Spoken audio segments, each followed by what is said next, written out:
Welcome students. आज हम देखेंगे बायोमोलिक्यूल्स। बायोमोलिक्यूल में सबसे पहले हम बात डिस्कस करेंगे जो इसके छोटे छोटे कंपोनेंट्स हैं सेल में, जो पूरे सेल के साइटोप्लाज्म में, और चाहे वो माइक्रो मोलिक्यूल्स हैं चाहे वो मैक्रो मोलिक्यूल्स हैं, ये हम सब देखेंगे कि किस तरह से उनको देखा जाता है, किस तरह से एक्सट्रैक्ट किया जाता है। ये सब बेसिक चीज़ हम देखेंगे। उसके बाद सारे मोलिक्यूलर स्ट्रक्चर भी मैं आपको दिखाऊंगा। तो let us start it now. सबसे पहले बात करते हैं बायोमोलिक्यूल्स की। Basically they are forming, these are the molecules, these are the molecules which are found in the cells. They form the structural component of the cell. ये सारे component ही बनाने में रोल प्ले करते हैं। They form the basic structural component of the living cells, चाहे वो organic है चाहे वो इनऑर्गेनिक है। ये सब मिलके जो है वो स्ट्रक्चरल कंपोनेंट बनाते हैं of the cell. They are known as biomolecules. Biomolecules में मेजर कुछ कॉम्प्लेक्स बायोमोलिक्यूल्स हैं हमारे पास, वो मैं आपको थोड़ा इंट्रोड्यूस करवा देता हूं। जैसे सबसे पहले हम बात करेंगे पॉलीसैकेराइड्स की। पॉली का मतलब होता है मैनी, सैकेराइड्स का मतलब शुगर। सैकेराइड यहां से जो वर्ड है वो शुगर के लिए यूज किया जाता है। It is came from the saccharine. Saccharine से शुगर वर्ड जो है वो निकला है। पॉली का मतलब बहुत सारे, नंबर ऑफ शुगर के groups when they unite together they will form the polysaccharides. And small and single units are known as monosaccharide. Single sugar के groups are known as monosaccharides. Basically their role is they are playing the role for storage. अगर animal cells की हम बात कर रहे हैं तो animal cells में ग्लाइकोजन की फॉर्म में स्टोर होते हैं, और अगर प्लांट्स की बात करें तो स्टार्च और सेलुलोज की फॉर्म में ये स्टोर होते हैं, मतलब स्ट्रक्चरल कंपोनेंट बनाने में भी रोल प्ले करते हैं। तो इस तरह से रोल प्ले करते हैं। आगे हम देखेंगे इनके बारे में स्टडी करते हैं। सेकेंड है जो कॉम्प्लेक्स मॉलिक्यूल्स हैं वो है प्रोटीन्स। और proteins are basically formed from the amino acids. Amino acid इसके क्या है? स्मॉलेस्ट यूनिट है विच फॉर्म्स द प्रोटीन। वैसे ही monosaccharide is the smallest unit which building block of the polysaccharide. Just like amino acid they are the building block of the proteins, and they form what? They form the structural components of the cells, structural and functional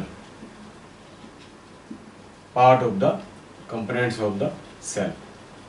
cell के structural component और functional component बनाने में role play करते हैं amino acids. फिर बात करते हैं लिपिड्स की। लिपिड्स मींस फैट, चाहे वो ऑयल की हम बात करें चाहे सिंपल फैट की बात करें, ये इसके बारे में भी डिस्कस करेंगे। इनके बिल्डिंग ब्लॉक्स क्या हैं? फैटी एसिड्स हैं और ग्लिसरॉल्स हैं। स्मॉलेस्ट यूनिट्स, इससे छोटे पार्ट्स में फिर इनको नहीं तोड़ा जा सकता, एग्जिस्ट नहीं करते वो, फैटी एसिड और ग्लिसरॉल्स। तो इनका काम भी बेसिकली क्या है? They are also acting as a storage, and storage की फॉर्म में भी रहते हैं, and also form the structural component, also help to form the structural components like the membranes etcetera. जो सेल मेम्ब्रेन्स होती है उनमें ये लिपिड की कंपोजिशन हमने देखी थी, प्रोटीन्स की कंपोजिशन भी हमने देखी थी। बायोमेम्ब्रेन के मॉडल मैंने आपको बताए थे, तो वहाँ पे भी ये दोनों ही रोल प्ले करते हैं। उसके बाद डीएनए की अगर हम बात करें, डीऑक्सीराइबोन्यूक्लिक एसिड की बात करें, deoxyribonucleic acid, they are formed of deoxyribonucleotides, and these are the smallest units which carry the informations. ये हैं, they carry the informations, they carry informations. जो डीएनए के स्मॉलेस्ट यूनिट्स होते हैं वो इंफॉर्मेशन कैरी करते हैं और one cell to another cell लेके जाते हैं, या पेरेंट्स टू ऑप्शंस तक लेके जाते हैं, बच्चों तक पहुंचाते हैं इंफॉर्मेशन को। And second is last is RNA, that is ribose nucleic acids, and they are formed of ribonucleotides. And what is the main role? They help in the protein biosynthesis. जो इनका मेन रोल होता है that is protein biosynthesis. Proteins की biosynthetically product तैयार करने में ये role play करते हैं। उसके बाद ये थोड़े मेजर से कम्प्लेक्सेस थे, कम्प्लेक्स बायोमोलिक्यूल्स थे जो थोड़े बड़े बड़े हैं, फिर उनके जो बिल्डिंग ब्लॉक्स हैं, जो स्मॉलर स्टूडेंट्स हैं, उनकी हमने बात करी। थोड़े थोड़े बेसिक हम आइडिया साथ दिया हमने कि ओवरव्यू से कि क्या क्या ये रोल प्ले करते हैं। उसके बाद बात करते हैं composition of average cell. Average composition की अगर बात करें, दैट इज वाटर जो है वो 70 to 90%, 70% तो होता ही है और अप टू 90% हो सकता है। प्रोटीन्स का कंपोजिशन से 10 to 15%, carbohydrate 3% maximum, and lipid are 2%, and nucleic acids are 5 to 7%, and ions are form 1%. These are some compositions which are formed by the average composition of the cell. इसके बाद हम बात करते हैं chemically किस तरह से एनालाइज करेंगे, how will we can detect about the organic compounds as well as inorganic and organic elements, उनके बारे में भी डिस्कशन करते हैं।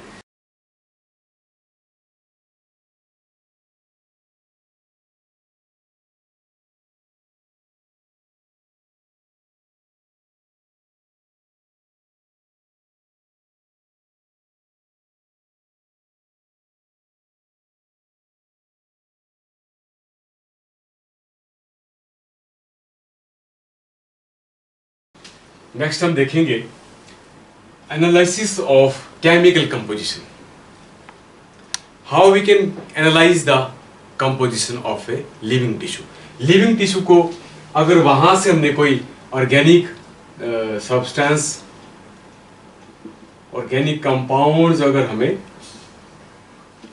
एक्सट्रैक्ट करने हैं, how we can extract them.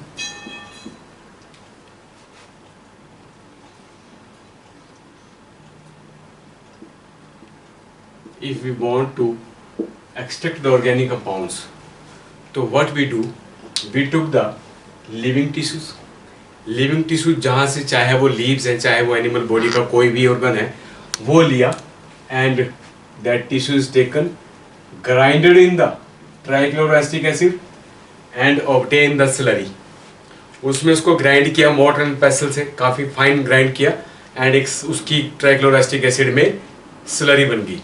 जो इसमें घुलने वाले हैं, जो सोलुबल हैं, वो सब सोलुबलाइज हो जाएंगे, जो अनसोलुबल, इनसोलुबल रह जाएंगे, they will be remain one side. How we can now separate them, by the this slurry is obtained and slurry is filtered now,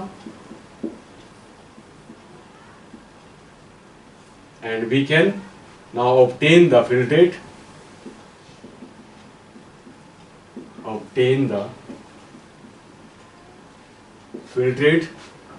and this filtrate contains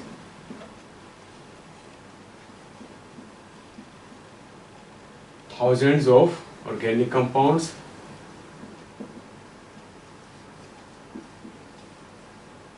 and the retentate which is remained, जो filter paper के ऊपर रह जाएगा, जहां जिससे हम इसको filter करेंगे, that contains the macromolecules,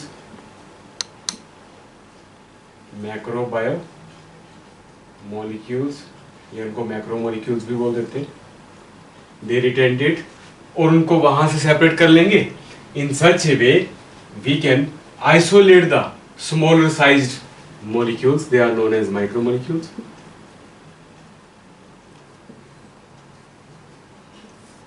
and the large sized molecules which remained in the back side, जो हम उसको जो रह जाएंगे वो ऊपर, अगर हम यहाँ पे बात कर रहे हैं ऐसे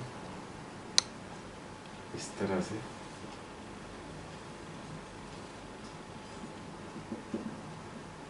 ये अगर हम फिल्टर करते हैं इसको ऐसे, the molecules which are remained here, they are known as macromolecules, and the filtrate contain micromolecules of the compounds. Okay, ये फिल्टर से हम अलग कर लेंगे। Now we will, what we can do it, now we can understand the, or by preparing its structures or structural formulae, By knowing the structural formula, we can know about these structures. जो भी ये molecules आएंगे उनके structural फॉर्मूले को check करके study करके हम देखेंगे कि हाउ दे विल अपीयर. और the molecules which contain the carbon compounds, जो भी इन मॉलिक्यूल्स में आएंगे, they all contain the carbon contained molecules are called biomolecules. उनको सभी को क्या बोल देते हैं? बायोमोलिक्यूल्स बोल देते हैं. They all are known as biomolecules. इसके बाद हम नेक्स्ट पार्ट इसका अभी देखते हैं.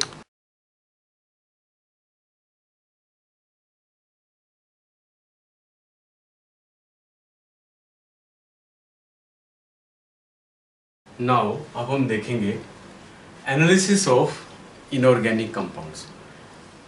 इनऑर्गेनिक कंपाउंड्स और इनऑर्गेनिक एलिमेंट्स जो है वो उनको कैसे एनालाइज करेंगे.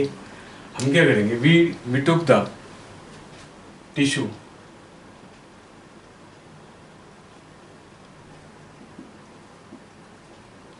Living tissue is taken,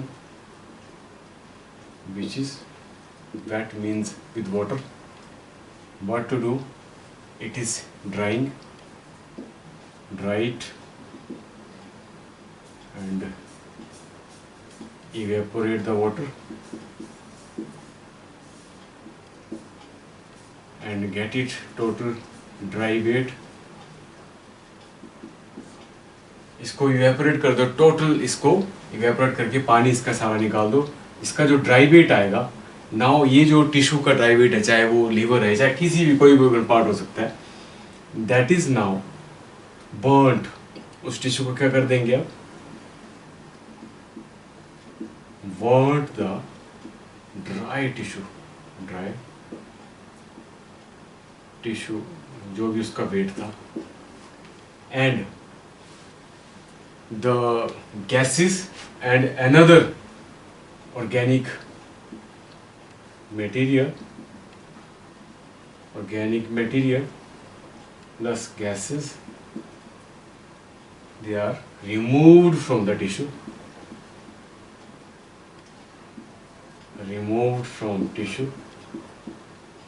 and what is remained after then? Only the ash is remained. बिल्कुल वो एक डस्ट सी रह जाएगी. वो जो डस्ट बचेगी, that contains inorganic elements and inorganic compounds. ये जो एलिमेंट्स रहेंगे,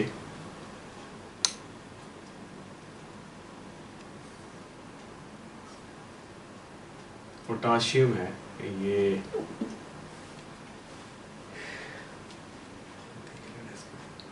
calcium, magnesium,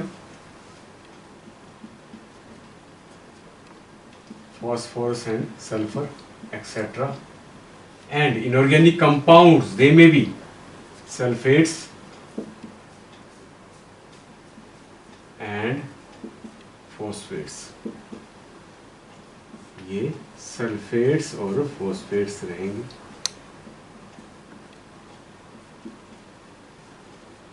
They will be isolate and extract out.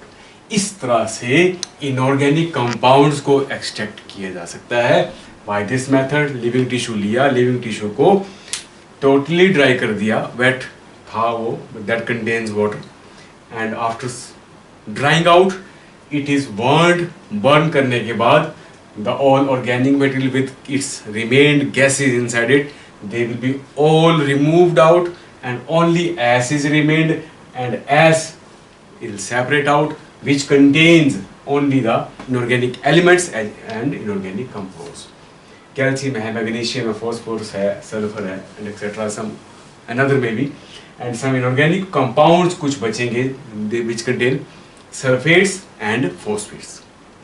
वो किसी के भी हो सकते हैं, कैल्शियम सल्फेट हो सकते हैं, मैग्नीशियम फॉस्फेट हो सकता है। ये इस तरह से सारे कंटेंट जो है वो अलग किए जा सकते हैं, ऐसे हम इनको सेपरेट कर सकते हैं। उसके बाद हम एक और बात करते हैं, there is a comparison between the elements, the comparison between the elements which are found in the non-living as well as living matter, and what is their percentage and weight wise भी हम बात कर सकते हैं,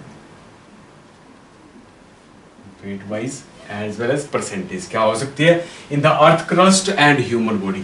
हम earth crust की बात कर रहे हैं और साथ में that is compared with human body. अगर हम हाइड्रोजन की बात करें तो उसकी अर्थ क्रस्ट में जो परसेंटेज है या वेट है 0.14 and in human body it is 0.5 more as compared to earth crust। Carbon that is in the earth crust 0.03। अर्थ के क्रस्ट में बिल्कुल अर्थ के सेंटर में जाके हम बात कर रहे हैं, वहां पे इसकी प्रेजेंस कितनी होती है ये देख रहे हैं हम। और ह्यूमन बॉडी में 18.5। तो हमारी बॉडी में जो कार्बन के बड़ी सारी बैकबोन स्ट्रक्चर बने होते हैं वो कार्बन के ही बने होते हैं।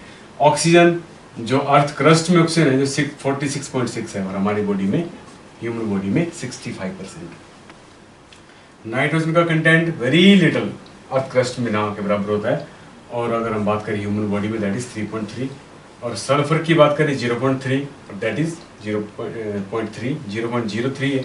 सोडियम जो है वो 2.8 अर्थ क्रस्ट में और हमारी बॉडी में वो 0.2 है, एंड कैल्शियम इज 3.6 और हमारी बॉडी में 1.6 है। मैग्नीशियम उस तरह से 2.1 और 0.1। Silicon is 27.7। अर्थ क्रस्ट में तो होगा ही होगा ना वो, सिलिकॉन की तो इतनी ज़्यादा परसेंटेज होनी भी चाहिए, और ह्यूमन बॉडी में नेग्लिजिबल होती है, ना के बराबर होती है। तो this is all about the inorganic compounds as well as elements which में present in the living as well as non living matter. तो ये थोड़ा सा फ्रैक्शन कंपैरिजन भी कर दिया हमने, थोड़ा आपको आइडिया भी लग गया। अब इसके बाद हम देखते हैं कि नेक्स्ट पार्ट क्या है इसका।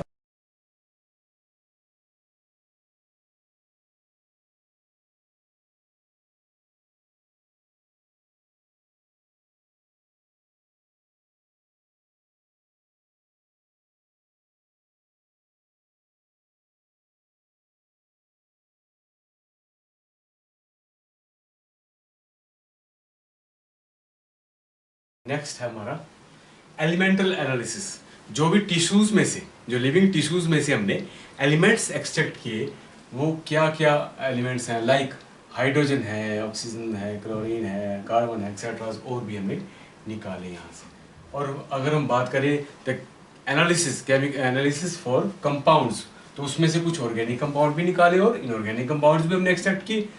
और इनमें अब अगर हम बात करें केमिस्ट्री पॉइंट ऑफ व्यू से, केमिस्ट्री के हिसाब से अगर देखें तो वो फंक्शनल ग्रुप्स यहाँ पे हमें दिखते हैं कुछ ऑर्गेनिक कंपाउंड्स में और मॉलिक्यूल्स में, वो क्या है, एल्डिहाइड्स हैं, कीटोन्स हैं या अदर एरोमेटिक कंपाउंड्स हैं।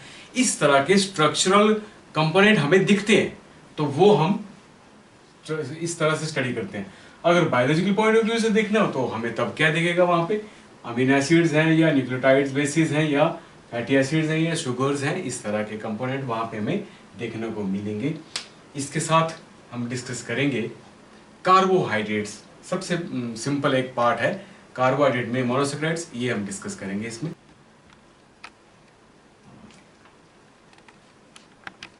नेक्स्ट हम देखेंगे simple sugars, these are carbohydrates.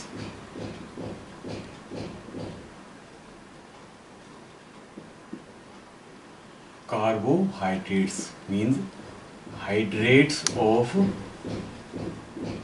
carbon। Carbon के साथ OH ग्रुप जब लगे होंगे तो they will become hydration, means hydrated group जो है उसके साथ अटैच्ड है, they are known as carbohydrates. Carbohydrates में हम एक सिंपल शुगर की बात करते हैं, monosaccharide. Mono means single,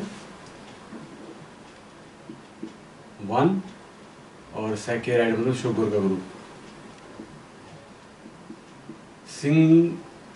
single sugar which cannot be broken into it's simpler parts. इससे सिंपल, इससे छोटे पार्ट में इसको हम ब्रेक नहीं कर सकते, तोड़ नहीं सकते।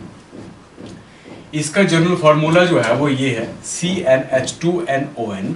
Cn का मतलब कार्बन का नंबर जितना होगा वो हम बात कर रहे हैं, H2 इंटू ये n, अगर मान लेते हैं 2 है तो ये 2 इंटू 2 हो जाएगा, ऑक्सीजन का नंबर ये n जितना होगा,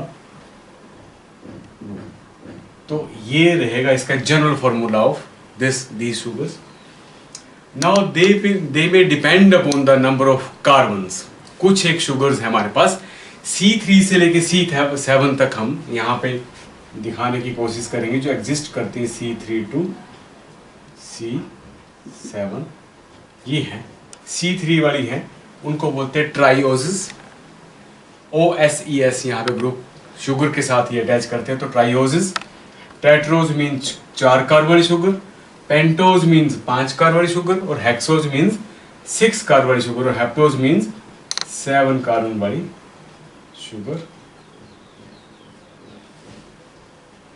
ट्राइओज की हम बात करें तो C3H2 into 3 6O3, C3H6O3, and the examples are glyceraldehyde and डाइहाइड्रोक्सीएसीटोन। ये एग्जांपल्स हैं इनके सिंपल। टेट्रोज के एग्जांपल्स क्या हैं? C4H8O4, कार्बन का नंबर 4 है, हाइड्रोजन का नंबर 8 हो जाएगा, C into 2 into 4 means 4 into 2 8O4। And examples are erythro sugars and 3O sugars, ये इनके एग्जांपल्स हैं। उसका C5H10O5, C5 तो H10 हो जाएगा और O5 रहेगा। Examples are ribo sugars, ribulose sugar, xylo sugar, xylulose sugar, arabinose, और एग्जांपल साथ में हमने डीऑक्सी राइबोज भी लिख दिया एक। और उसके बाद हम बात करते हैं हेक्सोज, नाम से लग रहा है 6, C6H12O6, and the best example is glucose, fructose and galactose भी लिख सकते हैं इसमें। These are simple sugars of 6 carbon, and 7 are pseudohaptulose की हम बात करते हैं, they are known as pseudohaptulose।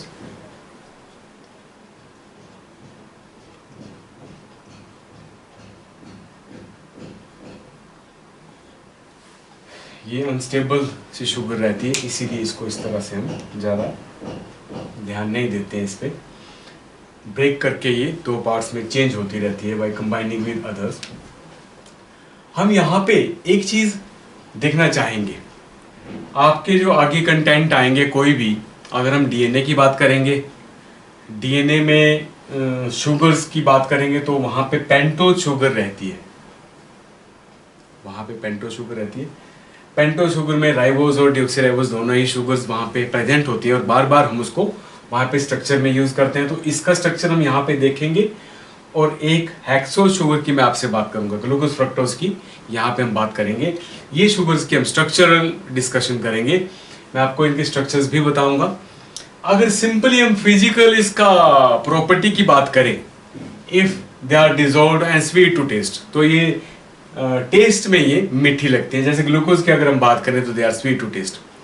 How they are appearing, अगर उसको हम ब्रेक करें मीन्स उसको डिजोल्व करें तो कैसी वो लगती है, तो इसकी जो अपीयरेंस है, they are appearing in the 2 forms, one is in the chain form and second is in the ring form. एक ये चेन फॉर्म में दिखती है और एक ये रिंग फॉर्म में दिखती है। सबसे पहले मैं एग्जांपल आपको देता हूं हेक्सो शुगर का। जैसे अगर हम बात करें ग्लूकोज का, और एक चीज साथ में इनमें एक और चीज मैं आपको बता देता हूं कि they contains some functional groups like aldehyde. Aldehyde group अगर इन शुगर्स के पास होंगे CHO ऐसे, और ketonic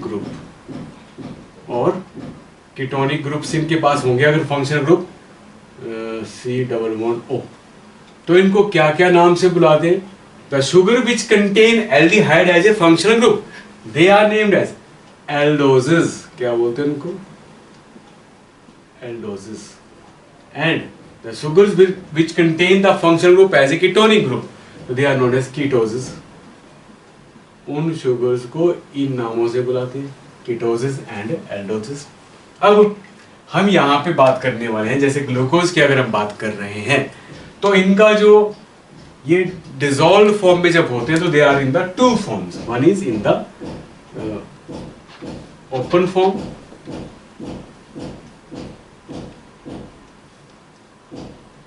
open chain form and second is in the ring form. जो ओपन चेन फॉर्म होती है, जैसे ग्लूकोज की बात कर रहे हैं C6H12O6, ये इसका जनरल फॉर्मूला आ गया। यही फॉर्मूला फ्रक्टोज का भी, यही फॉर्मूला गैलेक्टोज का भी है। क्लियर? इसको बनाने के लिए ये हमारे पास चेन की अगर बात करें, ओपन चेन या स्ट्रेट चेन इसको बोल देते हैं। ये कार्बन नंबर 1 2 3 4 5 6, ये सभी मैं सिंगल सिंगल बॉन्ड आपको यहाँ पे दिखा रहा हूँ। ये H O H O H H H O H H O H H H O H, 1 2 3 4 5 6, 6 carbon. अगर हाइड्रोजन गिनोगे तो 12 ही होंगे। 1 2 1 2 3 4 5 6 7 8 9 10 11 12 हाइड्रोजन हैं, और ऑक्सीजन भी 6 1 2 3 4 5 6 ऑक्सीजन आ गए। This is the chain formula of glucose. अब इसमें एक चीज और आती है, आमतौर पर ऐसा लिखा होता है जैसे स्ट्रक्चरली डी ग्लूकोज और एल ग्लूकोज, वैसे इसको हम बोलते हैं डेक्स्ट्रो रोटेटरी। डी को क्या बोलते हैं? Dextro rotatory. When it rotate this molecule, when the polarized light is fallen, जब पोलराइज्ड लाइट इसके ऊपर पड़ती है, ये जो लिक्विड सा घोल पड़ा हुआ है, तो ये लाइट को राइट डायरेक्शन में चेंज करता है, राइट डायरेक्शन में इस तरह से मूव करता है। पोलराइज्ड लाइट को बोलता है, it give the direction towards the right side. It can be named as dextrose sugar. इसको बोलते हैं dextro sugar, dextro rotatory. If this polarized light give the rotation towards the left side, then is laboratory। तब क्या बोलेंगे इसको? laboratory। then it is named as L glucose। अगर हम structurally भी देखना चाहेंगे तो भी हम इस तरह से देख पाएंगे।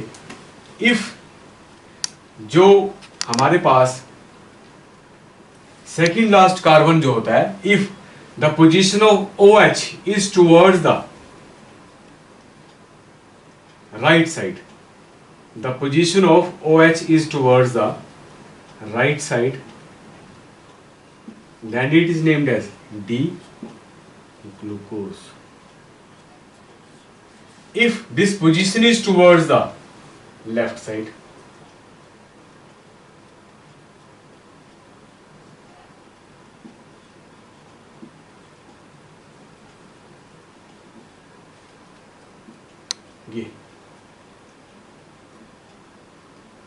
if this position is towards the left side, then this become, तब क्या हो जाएगा ये? then this become L glucose। Okay, तब ये लेबोरेटरी ग्लूकोज बन जाएगा। If the position is change towards the second last जो कार्बन है, उसमें अगर पोजीशन जो है वो राइट के बजाय ये लेफ्ट साइड को होगी, तो then that will be known as L glucose और डी ग्लूकोज। ये पोजीशंस का इनके पता लग गया आपको। अब इनकी स्ट्रक्चरल फॉर्मेशंस, ये तो आ गई स्ट्रेट चेन फॉर्मेशंस। जो स्ट्रेट चेन फॉर्मेशंस है, ये हम कहाँ से शुरू करते हैं? जहाँ पे ये फंक्शनल ग्रुप लगे होते हैं उस तरफ से काउंटिंग करते हैं। जो भी आपके रूल्स होते हैं, केमिस्ट्री में भी आपने रूल्स पढ़े, रूल वही रहेंगे। 1 2 3 4 5 6 ऐसे कार्बन की काउंटिंग करते हैं। और मान लेते हैं कि ये तो आ गया आपका ग्लूकोज का, तो ग्लूकोज को छोड़ के अगर मैं बात करूं एक फ्रक्टोज भी आपको बता देता हूं आपको, 1 2 3 4 5 6। तो यहाँ पे सेकंड नंबर पे कीटोनिक ग्रुप लगा है, फिर भी नियर बाई यहीं से है ये, क्योंकि ये दूर है सभी ग्रुप्स, तो यहीं से काउंटिंग होगी 1 2 3 4 5 6 in the case of fructose. और फ्रक्टोज जो शुगर होती है वो कीटोनिक ग्रुप इसमें रहता है, functional group, so this can be named as ketose. और ग्लूकोज होती है इसमें aldehyde group as a functional group होता है, तो this sugar can be named as aldose sugar. I hope कि चेन स्ट्रक्चर का तो थोड़ा पता लग गया आपको।